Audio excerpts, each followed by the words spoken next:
Hello, ladies and gentlemen, and welcome back to season 3 of the Playbook Diaries. I am your host, Jordan, and we have a very special guest today here with us. Some of you may know him as a wide receiver standout for Texas Christian University, better known as TCU, and some of you may even recognize him from the hit TV series All American.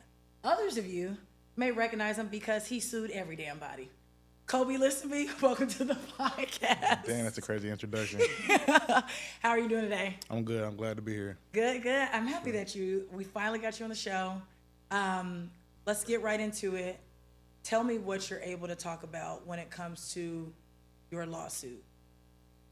Well, yeah, so I had a lawsuit on my school, and I had a lot of things going well for myself, and then, injury happened, and then it was mishandled.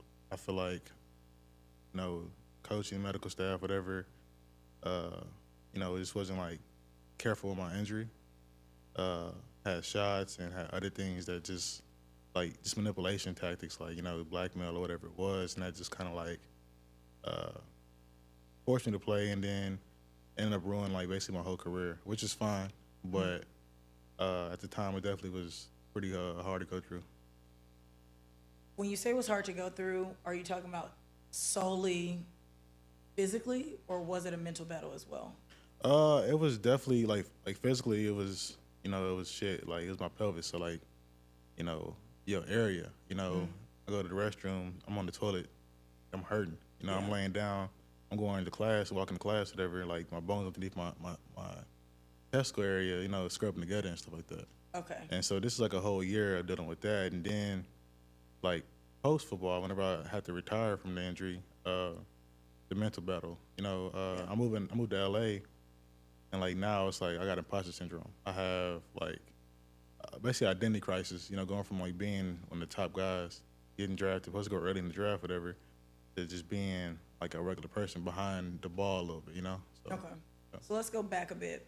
Let's talk about the injury and the reactions to the injury and the shift in how you were treated by fans, coaches, etc. Mm-hmm. Can you go into detail about how the treatment or how you felt and how people treated you differently before and after the injury? So the play happened against SMU. It was the second play of the second half. Caught a touchdown pass. Went over somebody's head, landed on my tailbone. Everybody was cheering me up. Everybody was cheering, because I was having a big season. Everybody's over there dapping me up and saying all this stuff, whatever. And then whenever, 10 minutes later, whenever I couldn't really walk or really do anything, the whole demeanor just changed. Coach, he literally himself dapped me up to, start cussing me out 10 minutes later. I'm like, bro, Oh, it was that soon? Yeah, it was like that. So, I thought you meant it was down the line. It was then. It was started then, but after that, I couldn't play. So the whole coaching staff was trying to force me to play, and then it was I really couldn't walk. So I had got I think a sonogram or something like that after the game, and then after that, and just the rest of the season, I was getting told to go to 6 a.m. rehab, and rehab was consistent of strengthening my area, but it's my shit's hurting. I'm over here doing rehab for no reason. It's just making it worse. Yeah. And then walking past coach's office, he's talking about a scout's been coming by asking about me, whatever. He said he can go around, he can go tell him that I'm soft, or I don't play, whatever, shit like that. Blackmail, we played against Texas Tech, and what happened? He's talking about only starters sit in the first class, which is obviously his privilege. But then he decided to put the third string quarterback in my spot. Okay. On the seat, intentional. What are you doing that shit for? That shit weird. So kind of antagonizing behavior, intentional. Yeah. So do you think that your situation, when it comes to how you were treated, when it came to scouts, do you think that your situation is unique, or do you think that what do you think your situation is unique?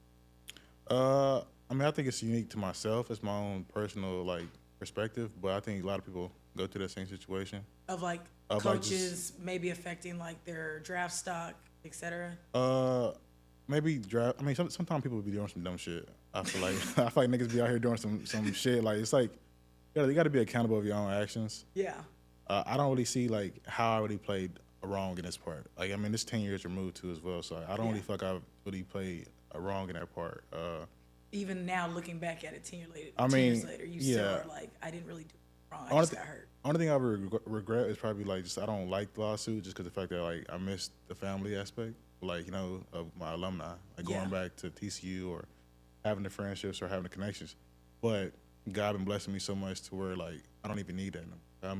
I was longing for that at first, but like now I'm a whole different identity and something else. So it's like, okay. I mean, So do the players that were at the university at that time, players that you consider your friend, was there a shift in their attitudes towards you after hearing about the lawsuit? man, them niggas, we was in a Snapchat like group chat, and they was talking about like how I should file this lawsuit. It's like about 20 niggas in a group chat. 20 niggas, like we was all cool, and like they was talking about how you should go over there and file a lawsuit on these niggas and all this. They did you so wrong and all this, and then I filed the lawsuit probably a year and a half later or whatever, and none of these niggas was there. Like none of these niggas like wanted to help out, like, and so everybody was on Twitter was like talking shit about me. The whole fan. I saw a couple comments when I was doing research, Niggas but you had a lot of people defending you too. Yeah, so it was like half and half. But like I was seeing like, yeah, the niggas was going crazy on me on Twitter and shit like that. And then like some old teammates, I remember a few of them, like the third string quarterback, the one that took my seat on, on the plane. And then who was it? It was like him, then like some linemen, and then some old players like talking about I was faking. I'm like, bro, like who the fuck? Shut the fuck up, nigga. Yeah, like I'm not gonna walk around limping or not, whatever. Like you can see the X-ray, you can see the plates and screws in my pelvis. Yeah. Like nigga, this is real. Like what's up? And I still had 600 yards with that shit. So like, whatever. Okay. So what was the actual medical diagnosis? So after the game, we had the sonogram, whatever that shit's called. They said like it was just a bruise. I'm like, nigga, what? And that's literally what they said? They said like a bruised bone, like had some fluid or some shit. I'm like, okay. So I literally can't. Miss P, like Coach P's wife, literally helped me like get into the locker room. She was basically not really carrying me. I'm like I had my arm around her shoulder basically. She's helping me walk in.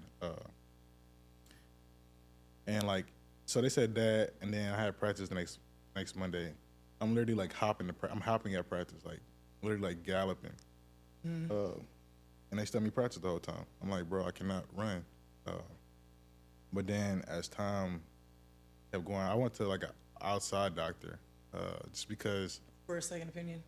I mean, just that. Like I wanted, like the black males are coming in, so I wanted to start playing. It's my senior year. I'm supposed to be going early and stuff like that. I want to make sure I'm playing this year. So I started going to other doctors, and I didn't really get the diagnosis that I had double sports hernia until I got to the combine. So you left the combine? Until I went to the combine. Because they have their own separate doctors, right? Yeah. So we have like medical. We have, like, we go through all these meetings. We go through like coaches meeting, like the Wonderlic test, all this crazy shit, the actual performance, and then like you have the medical. Like you have to sit in the hospital and get everything checked on and stuff. So. Okay, so about the combine, you were considered to be one of the fastest football players at that time, and there were a couple people that were disappointed in your 40 time, and I saw an interview where you were disappointed in your 40 time as well. But what was going on with that 40? So, and about my school, like, they never disclosed like my injury at all. So like they never disclosed it to who? To any media, like they knew I was hurt, but like they never really said like the extent of my injury. Okay. When Trayvon Boykin or somebody else got hurt, like they was always like covering them. But for me, it's just like I'm under the bus, So the scouts at the combine had no clue that you had an injury. They knew I was hurt, but they didn't know like the extent to the injury. Okay. So I guess the medical probably told them that I had double sports hernia, which it sounds very slim, like very very slight, but a double what? Double sports hernia. Oh, a double sports hernia? Yeah. Okay. So that kind of like dumbed it down a little bit. Like I ended up getting 4 surgeries. I had double sports hernia, I had a torn labrum, and I had broken pelvis. So I got a whole triangle right here on my pelvis, basically. Okay. So, but yeah, like they never really gave like no public attention to that. And so you ran that 40 time, which was still a fast 40 time. Yeah. they were just expecting you to go faster, but you ran your 40 time on a major injury. Mm-hmm. Yeah, so yeah, that wasn't as close, but I had even like my old teammate, Ronnie Baker. I heard he was talking shit about me. I'm like, bro, like I literally have a broken pelvis. Did any of these people reach out to you to just be like, bro, what's really going on? Like no one texted you or called you and was just like, what's happening? Because y'all were close. We was close at one point in time, but I mean, he started like talking, and even the way I don't know, but the way he was like talking and during track time, like whenever I made the finals, and you know what I'm saying, and he didn't make it because he false started. Like he started like acting a little green. But I didn't really get no messages. Like people like messaged me like saying like good job, you know what I'm saying, this is fire or whatever. But it wasn't really like check in. Yeah, check-in shit like that. Okay. But nah, that whole contest they had either $1 million, you know, if you break the combine record, and or an island, and that was really for me because that summer before that I had went 10.03. I was the number one fastest in college football. Okay. And so like it was made for me. So. Oh, I didn't know that. So me like not being able to do that, like not being able to get to the 4.2s or whatever, it was kind of annoying. I didn't know how deep my injury was. Like I didn't find out till week 8 my rookie year that I had a broken pelvis. So I had double sports. So what's the time? How long did you deal with the injury? For a year? Over a year? Yeah. So I got hurt September 15th or 19th, 2015. Found out 6 months later, or at the combine, that I had double sports hernia. Had that surgery. Got drafted with it. Had a scope surgery, like kind of cleaning things up. I was still hurting, and then I was like kept getting this timeline about, you know, first day of OTAs, first day of training camp, the first week of the season, and then it got pushed back to where like week 8 of rookie year basically. And so after I couldn't really perform then, I had to like go get my actual scan, another scan, like a different position. Like I guess they call it a flamingo style basically. Like you have to like put your leg up and all this, and it saw like that my pelvis, like the plate that was holding it, it was broken. So I had to actually like just call quits on my rookie season, and then I had to get my surgery like in December. Do any of these injuries still affect you today? Like, can you feel it today, or does it stop you from moving a certain way today? So if I was to squat down, like doing camera cinematography stuff, like shooting down, whatever, I might feel it down there. If I actually go like work hard, like go work out, do some crazy shit, like run a lot, I might feel it a little bit. But for the most part, it's like it's not too bad. I just don't push it too much because I don't have no reason to. Okay, yeah. Gotcha. Okay, so walk me through this portion. So you call it quits. So you walked away from the NFL, or were you cut from a team, or what did that situation look like? So everything like really wasn't like what he talked about clearly at all. Everybody like tried to like attribute me getting released from the teams like off my play or whatever.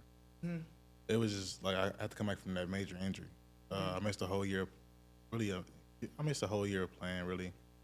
And like after you like go get cut from one team, you go to another team, like you're not the priority no more. Like you kind of like, you know what I'm saying? You like basically you're just free agent. So you getting brought in. Are you kind of like playing catch up? Kind of in a sense. I'm playing catch up with my mental, like having to play ball for the first time, playing catch up on just like getting my body back in shape and catching the ball and all this whatever it's like that. So it's a lot of like shit that you don't really see that you had to go through to get back to where you was at one point in time. Okay. And then what did you go through next? So like you leave football. What is your mental, what's your mindset there? And what do you immediately do? You're like, once you have the realization, I'm not playing football anymore. So that spark's going through your head now. It kept on like, I kept on having these feelings like I'm gonna get healed, and then I might try again. It happened for like 2 or 3 years after that. But when I first got done, so I went from the Bills, Coach McDermott came in, cleared house, Miami, and then the Colts. And then when I got released from the Colts, that's like around the time like my lawsuit started really coming like full swing. So like, I kind of knew I wasn't gonna play no more. Okay. I mean, I wanted to play, but like they said, like it's probably a chance I'm not gonna play anymore because it's like it's legal. You're not gonna get picked up by a team after filing a lawsuit on somebody. So this was like springtime. Well, I got released like June, early June. Then I think like in the fall, I bought like a drone for hobby. My cousin actually told me about drones, and I bought one just for like a hobby.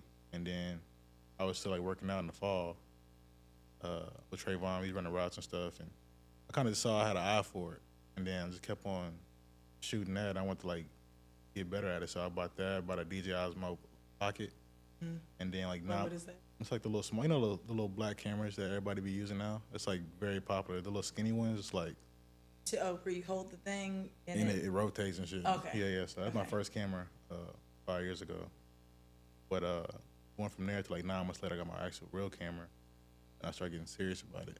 But yeah, so that sparked, you didn't have that hobby without football. Like that completely started after football ended. yeah, I always had like appreciation for arts, like just beautiful stuff. But I didn't really think I'd be doing film. I didn't think I'd be doing what I'm doing now. For sure. Okay, so let's go back. Did you finish school? Yeah. You graduated from TCU. What'd you major in? Communication studies with a social work minor. Okay. Did you have an interest in doing anything that while you were while you had the athletic mindset and you're like, I'm gonna go to the league, but did you ever think you were gonna use that degree? No, well, communication studies over there is more so like learning how to like communicate and speak, and like just like have empathy for like different spaces, like interpersonal communication or like nonverbal. Like you get to learn like different cues or different, Okay. So it ain't more so like about like media training and stuff like that. I did go to some film classes and I passed, but like I needed like a 78 or 80 or 80, 82 or something like that. I think I got like a 78, so I didn't get past like that little whatever. So to take the next advanced Yeah, class. but thing is like it was like we had practice at the same time as like A lot of the classes. yeah, so like I was like coming in like late or whatever the fuck it was, and our teacher was just an asshole.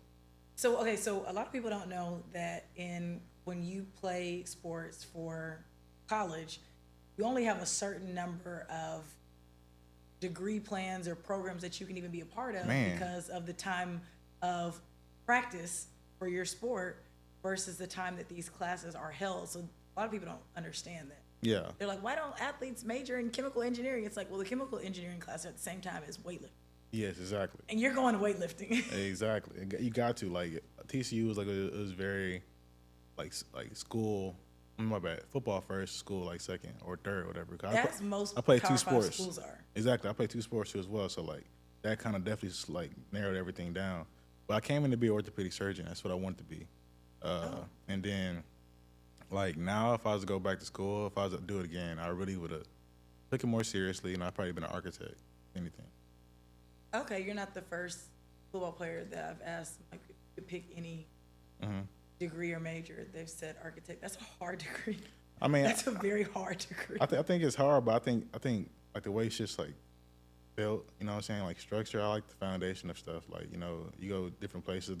I've been traveling a lot, so like going different places, you get to see just different perspectives behind stuff. Like you go to San Francisco, see how these buildings are built on these hills and shit, or like these just, I don't know, just brutalism. Or I'm very big into shit like that. So that's why I'm saying I used to like I had appreciation for the arts, but I don't really know like how far I can take it. Okay, so you mentioned if you could go back and do it over again, you would have taken school more seriously. What is the importance for athletes specifically to have, in your opinion, is there for athletes to have some other type of interest and hobbies outside of their sport? Because you spoke about imposter syndrome earlier. I think I came in out of high school. I came in like semester early, so I was still a kid basically. I left January 20. Okay. Yep. 2011. I wouldn't have known your claess. I was scared of your class, so I Oh, didn't pay attention to y'all. oh yeah. I mean, I just remember you weren't at high jump practice. yeah, nah. I was like, where is he? Supposed to run that my senior year, but man, I'm leaving early. Yeah. So you didn't participate in the track championships or your senior year? So my junior year, I did. I went Okay. to state for the chicken injury. Next year, probably could have messed around one state or something, but I left early. But yeah, no, I went over there at 17. My birthday's like 2 weeks later, so I ended up hitting 18. But I didn't want to be at school. I was trying to like be seen, just trying to like see what it was. it wasn't shit to be doing out there. Like it was like two places to go to. TCU was like very dry the first 2 years. So I was trying to like, do that. And then I kind of dug myself into a hole a little bit, like grades and stuff. Just wasn't being smart about it basically.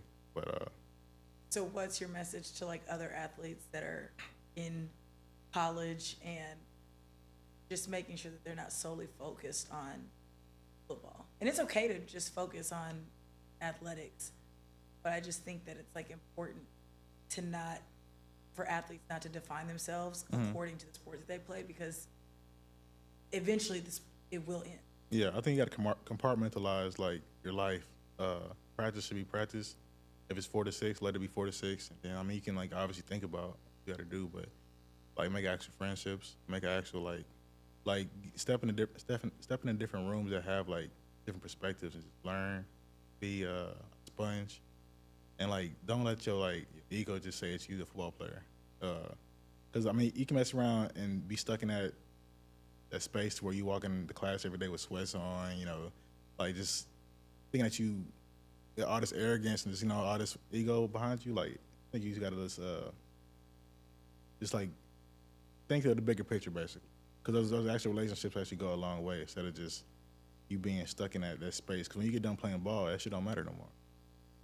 It really don't. Like, it's like some niggas gonna transition. Some people gonna sit there and talk about the same thing they talk about. Like, even on Facebook. You see niggas on Facebook all the time from Bowie talking about high school football. Yeah. This is 15 years later. We're 15 years removed like, now. come on, like, that's crazy to say that, though. But God, Yeah, that sounds, when I said that, I was like, ugh. That's crazy. But but like I don't want to be that. I don't want to be that guy still talking about the same shit. Like, what we doing now? Like, Okay, so I was doing research, and it's starting to. There's no like actual numbers, like percentage wise, as of right now. In the U.S., the UK is starting to study it a lot, but the depression rates for athletes once they quit their sport, and that's just now starting to be studied, but it's a major issue. I think that's why a lot of like college programs are starting to implement programs and jobs that like NFL teams and NBA teams have, like player development, to better expose their athletes to different career fields, internships, just so they can make a better transition when they leave the sport. Do you think that NIL is aiding in this issue or making it worse? I mean, I can't really speak on that too much. Like, I don't really know what the hell is going on with NIL. I know people getting paid, like the big players or whatever. I don't know who's not getting paid though, But You should be getting paid too. man, I think we're getting a check sometime soon. You get two. Ooh. Well, I'll tell you the amounts off camera. I know for sure one of them is for sure like I guess because I ended up getting leaving like between a certain time period, but I didn't get the one after that though. So I'm getting like it's two different ones for two different agreements. I think it's one for the broadcast deals, like the split broadcast deals, and then like one is for Big 12, or like because you have the Big 12 TV deals that are split by conference, and that's so everybody on the same team is getting the same. I need it all. I need it. I need to go. I got the little insert. Take that money and what I'm saying, go invest. It's a nice chunk of change. Yeah, buy another camera or something. I don't know. Oh, you can buy one camera with the amount that you'll get. Yeah, the camera's being expensive. Yeah, that motherfucker expensive as shit. So yeah. Yeah. Okay, so when you left the league, you're finding interest in other areas. Were you still struggling mentally, physically, like emotionally to get back into that space? Because you're dealing with other things. Like the average athlete is just like, okay, I don't have my sport anymore. But you're also like, you've lost some friends along the way. I think I went through a grieving process for sure. I definitely had to grieve like, football, but like the injury too as well. That kind of like, cause the way it was going, like it wasn't from like going downhill to like straight up to like, back down and shit like that. So like that, like it was definitely a grieving process going through that, having to figure that out. So that, and then, identity crisis and, being at home, my parents blessed me by allowing me to stay at home and trying to figure it out. But at the same time, my dad was like, like go figure out this camera stuff, sit down and do that. My mom was talking about go be a substitute teacher and go be a coach. like put me in this box. I'm like, I can't do that. I'm not. That's not who I am. Oh, like to go coach? You never consider coaching? Like I'm about to start helping out the school out in California. 'Cause I've been help train these kids at the park too as well. So I'm like, I might as well just go get paid for it. But it's like, that's not where I don't want to get stuck in that box. I mean, respect to the coaches that actually go out there and take care of the kids and all that, but it's kind of just feel like it's a easy way out for the other half. You know what I'm saying? The one that's not really caring, sitting all day, bullshitting kids all day, not teaching them anything. You give them little packets or making them watch movies and shit. Teachers. That's crazy. See, like I can't be the teacher that's doing that. Like I can't just focus on. Just repetitive. Yeah, just get by. Yeah, 3 o'clock, 3 to 6. I'm actually impacting the kids. Like, no, we're gonna actually impact kids everywhere. You know, so. Yeah. So okay, so you said one thing I want to point out. You mentioned that your parents, let you come back home, let you figure it out, and that's not the reality of most people. Most people, it's like they have to figure out a way to pay bills. Bills are still due, and it's like a lot of people are in a box. Or get like pushed into a corner because it's like, at the end of the day, I have to do something making money. Yeah. But you had the luxury of having a good support system. And do you think that made a huge difference in where you are today? Definitely. I mean, I made money from football, so I had a space actually in Las Colinas too as well. But I was getting ready to buy a house. That's why I ended up moving to my parents, because like when I was getting ready to buy the house had a foundation issue. So I ended up staying with them and ended up staying a little longer than I was supposed to stay. But like, which is fine. Yeah, it was fine. But I think they allowed me to have a soft life, which is, I can't really say soft, but like it's like Softer. I've been softer. I've been blessed, to have the peace of mind, the freedom. Even like right now, I have a lot of peace of mind and freedom just because they set me up in the right space, whatever. And I pray I can do the same thing with my kids too as well in the future. So. Well, I love that. We don't get to hear stories like that often. We know ESPN is notorious for focusing on man, that's that bullshit. The most horrible, graphic stories of rags to riches. But sometimes it's not a rags to riches story. Sometimes it's like, I came from the suburbs and my parents were, did what they had to do so I could live a soft life. Talk me into, okay, so you got the drone, start buying cameras. How do you get to being on All American? Tell me about that. So when I moved to LA, I ended up getting on All American just because like, actually the homie Denzel sent me like the little casting sheet. Denzel Johnson. Washington, huh? Not from TCU. From TCU. Okay. Not Denzel Washington. I was like, what? That'd have been fire though, but no, it's not that. Not yet. Denzel Johnson sent you. Yeah. The casting sheet. How did he get the casting sheet? He saw like this little casting whatever thing on Instagram. So he sent it to me whatever, cause I just moved to LA and then I applied for it, and it's funny like the lady that it's like that runs the casting for that company with the TCU too as well. So she like probably 40 years old, Miss Jessie, and she knew who I was, and like I sent her like my portfolio pictures and everything like that. Basically everything I've done. Like she was like, come on. So I went on, being out the way, and like Spencer obviously playing receiver and stuff. So like it worked out perfectly because he was wide receiver, I'm wide receiver. So I'm always be in the background or whatever I've seen it. You know what I'm saying? I've seen you on it. I was like, what? Okay, that's not the story that I heard. I thought you were already working in film at this point. You were in film at this point, I was working right? in film, but I was doing like more behind the camera well, yeah, stuff. behind the camera. Uh-huh. Oh, okay. I thought you were already on set. No. You know how people be. This is how you know people be lying. I heard that you were on set and they were like, somebody didn't show up. Yeah, niggas be lying. Yeah. And then you just got in front of the camera. Not me. So they had, actually I was in a movie called My Lawyer. He had a movie that he produced, executive produced. Your lawyer produced a movie? Oh, he executive produced a movie. Okay. Like maybe 2 years before that. So I was a stand-in on that, like an extra on that, but I actually got my first like little piece on All American. I had like 4 or 5 episodes I was on. Is that on your resume too? I don't really care about it. Like it's like we got paid like $285 or something like that a day, which is cool. But like It's cool to say. I feel like niggas is on set just like bumming. Like they kind of just there like thinking like that's all they wanted. I mean, all they was happy for is that 285 at the end of the day. I'm like, bro, like I have bigger things to do. Like I have other things. My day rate is way more money than this anyway. So like, Oh, for filming? yeah. So like, I'm not finna sit here and just minimize myself to being an extra and just sitting all day and hanging with niggas. Like, no, that's not what I do. Okay, so what are you doing now? You've had some major projects, by the way. You need to update your LinkedIn. Yeah, it's been a since- minute. I went to it yesterday. I was like, damn, he ain't updated since 2020. I low key be like, yeah, I don't post my work all the time. You need to post your work on LinkedIn and but it's make like more connections. I don't want to get, cause like the art form we was talking about earlier about how football always like how these same stories about like, you know, black parent, like the dad being in prison or whatever, or the mom, like, you know, whatever the fuck it is, somebody dying or something like that.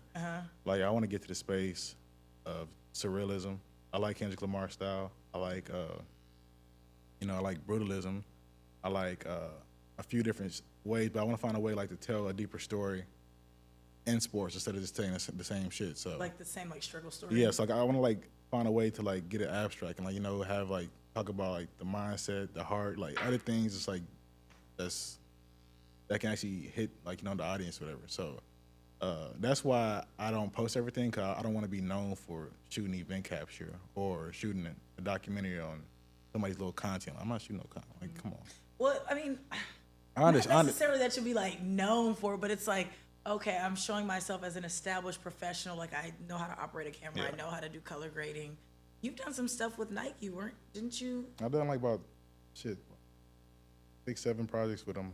My first billboard in downtown LA was with Nike. It was Nike and Serena Williams about a year ago. But that's like a big. Why would you not put that on LinkedIn? No, so that would get so many likes. I don't care about the likes. I care about like. But it further establishes you as a professional in that space. It speaks to like, okay, whatever I may say, I have not necessarily the right to say it, but I have the background to where you should respect what I say. Like, it's crazy how like it's like a portfolio. No, for sure. So I use kind of Instagram because that's kind of my brand anyways. That's like my portfolio. But like even like me not popping off like that, like I still have like last spring around like April, I got asked to like DP, the director of photography. I was gonna ask you what that was. I got asked to DP like a TV series on Netflix. Okay.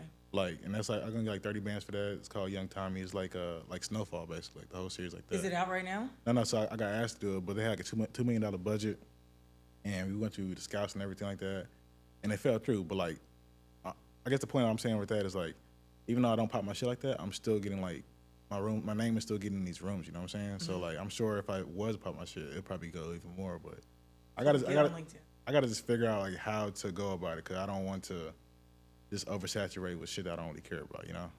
Well, I mean, so I'm gonna relate this back to normal people terms. I'm not an athlete, but I feel like that is like a resume. It's like everything on my resume I don't think is important, but when I list like my job duties / responsibilities, it's just showing like I know what I'm talking about. I've done this before. It's just a proof of experience. Yeah. I did this. Like Hooters is on my resume. Yeah. Like I do not. But care. you be like taking, like I feel like you go over there and like you use it in a way more beneficial way, like Hooters, than a lot of other girls that probably work over there. For sure. I feel like you did a lot of marketing. You did a lot of. Yeah, like I'll talk about like running the Instagram accounts and building followers, and like I did this and ran these ads, etc. Mm-hmm. But most Hooter girls would never put Hooters on their resume when they're applying for corporate positions. But it's still like, let me put this on here because some of the job duties are transferable. Yeah. But just update your LinkedIn. You just made excuses. Update your LinkedIn. No, you don't have. No one's telling you to like post the actual work. It's just like a bullet point showing like, oh, I've been working for 10, 15 years. I haven't because I've gotten a lot of opportunities where jobs I didn't apply for. Someone just reached out. Hey, I looked at your resume. I have this job. Let me know. Like, I got a job at the NBA. No. Dude, your LinkedIn? No. The job at the Orange Bowl. College football playoffs was LinkedIn. Let's talk about your passes you be having to get to these games and shit. Your ass be over here scamming and shit like a mug. I wouldn't call it scamming. I just call it like using my resources. Being a creative, huh? Yeah, like I am a creative mind as well, and so I creatively get these games. this is ridiculous. Why are amateur sports $1,400 to get in? Yeah, no. There were tickets for $4,000 for the A&M Texas game. It's like, I'm not paying that. Yeah, they wild for that shit. Like I feel like it's not that important. I mean, it's obviously they ain't played in a couple years. They ain't played in a while. Like 10 years or something like that. Whatever. But It's there like, was no NFL game that was that expensive the same week they played. So that was a cool stat. But and college sports is doing numbers. I mean, but if you think about it, both of those teams, are like very elitist kind of teams. Yeah. Like they have all the white money. It's a lot of white lineage money right there. So it makes sense why it costs money. But do you have any new projects going on or anything that we should look forward to seeing you being a part of? So I'm kind of like last week I shot Cheryl Lee Ralph's Star Reveal. Wait, you did something else for her. I do a lot of things for her. I do a lot of things for her family, actually. How did that happen? So Kolby, you've gone.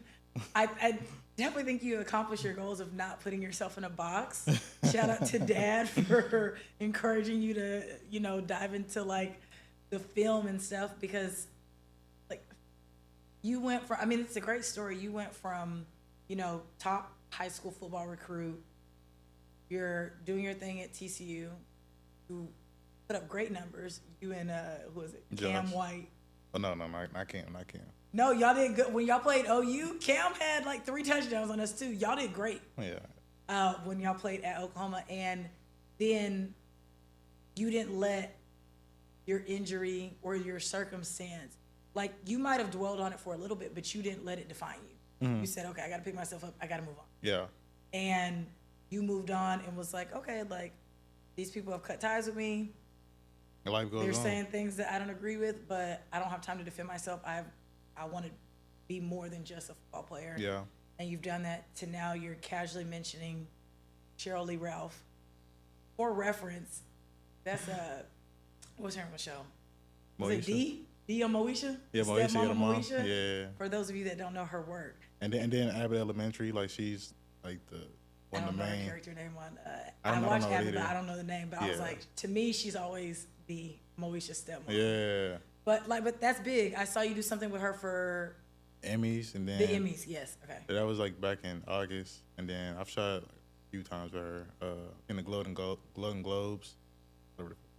And then I shot a few things. Like, even her kids, like they do like this thing called Walk Good LA, like this black yoga, like in the park, and they do a lot of big things like Run Good, like run groups and all that stuff. And they did some commercial with Propel and Michael B. Jordan. So I've been shooting like her and then the kids and a lot of other stuff with that. So it's that, and then Nike stuff here and there. I did like some commercial stuff with Prana. I've done a lot of random, not random, but a lot of different shit. Yeah, A lot all of the different things. different shit, so, yeah, for Okay, sure. so we talked about it when we got here today, but I wanted on camera. You mentioned like this full circle moment where now you're working with, have done work with athletes. You're on the other side. Man, Tell me about the experience of that, where you're not the athlete anymore, but you're now working with the athletes. How has that been? I think like for me, like I don't like to overstep. So like if I go into these spaces, I like to just let you have your space and let you have like the thunder too as well. Like I know I played professional ball and all this shit, but that shit don't even matter no more. Like I got hired on to be, at the time videographer. So it's like I gotta just take a step back. But like niggas be like bad communication, like they texting be like one word text or like they be like very last second. I'm like, bro, like just communicate. That's all you gotta do. Do you recognize any of these things and be like, dang, like this is what people thought when they were working with you? Like, do you acknowledge that you did some of those things? See, I feel like I think it's about having awareness. Like I feel like I never had that communication issue. Like I always like over text some shit. Like I want you to have clarity or whatever it is. I don't know, and I never like really spoke like in slang like that. Anyway, it's like, I mean, I might say like crazy shit. Like, No, I was just trying to think back. I'm like, yeah, like I don't speak in slang like I know YN shit. So like I'm not finna be over here talking crazy. Like, but it's like niggas be like just moving differently. It show up late, And that's a big thing in LA. Everybody show up late. I'm like I'm not gonna change who I am. I'm just. He was early today. Yeah. That's something. Don't get off. And I ain't I don't have think it's ever happened. I didn't have much sleep and shit, and I still came on time. But Well, I appreciate it for sure. So give us a piece of advice for athletes to make more money, to make themselves more marketable. What could they change about, not their identity, but just like their business practices to make people want to continue to work with them, aside from like obviously on time. I got on time. It's crazy. Yeah, I think use the same principles that you learn in football. I think football is the hardest part of our lives. It's literally the hardest part of our lives. I feel like everything else is a side mission. And so be on time, you know what I'm saying? Use that same like intensity. Like you're gonna get out in the world and see like a lot of normal people, but you gotta like coexist with them.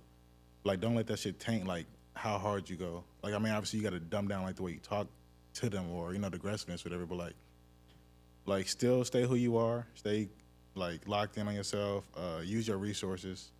Like you might think that you're alone going through the whole transition, whatever, but like you can't just ask for help. You gotta actually like bring something to the table too as well. You gotta actually be intentional. Yeah, you gotta be intentional, so that you actually moving towards that space before you just ask for a handout. That goes a long way. Like I can't put you on camera shit if you ain't ever shot shit. Like you can come over here and watch me. Yeah. But like until you do this, like actually put the shit in your hand, I can't really just sit there and give you a camera and say, let's do this. Like you slowing me down a little bit. Yeah. Okay. So you're telling them be intentional. Be on time. Be on time. Use your resources. Basically, a lot of the skills that are learned in football and athletics, I'm assuming, are very transferable. It's like you wouldn't show up to football practice with Bob Stoops late. Yeah, you get your ass cussed out. And some shit. I mean, this is off topic, but last year, like the kids I was training in the park, I was training them at the park for free. I saw them like they was at the field, like doing nothing. Like they was over there just bullshit and had a ladder and wasting time. I'm like, nigga, like what are y'all doing? So like I was trying to like teach them some shit, whatever. Started training them for free. Like they asked me to go to their practice one time. I went to their practice. There's 3 niggas. All 3 of them didn't go to practice. So one of them had an eye appointment. The other one said he had to go to school shopping. This is 10 o'clock in the morning. Like nigga, this is a Saturday. Like you're not going to school. Come on. The third one said he woke up for practice late. Like he was like an hour late to practice. So I went to practice. Practice at like 10 o'clock. Like I'm sitting there at practice early, waiting for them to come out. The damn field's empty. The whole team would come out like latest, including the coaches. The whole team come out at 10:30. I'm like, bro, what the fuck going on? So like that's just been like that's my small thing about being on time, but that's just a thing in LA. People just don't show up. It's in LA in athletics too. Man, like, that's just fucking annoying. I work with when I do stuff with like athletes and stuff. I'm like, hey, are you an on-time person or like are you typically late? Because I need a pad. Like people are getting paid by the hour. It's So I appreciate you for being on time. Yeah, for sure. And we appreciate you for coming on to the show. Do you have anything else you want to add before we salute out? Man, you gave us some great insights already. No, I think I'm good. You good? Yeah, okay. I'm good. Well, as always, we appreciate you making time to come on the Playbook Diaries. We will see you guys next week. I am your host, Jordan, and we have our guest, Kolby Listenbee, and we will see you guys later. Bye.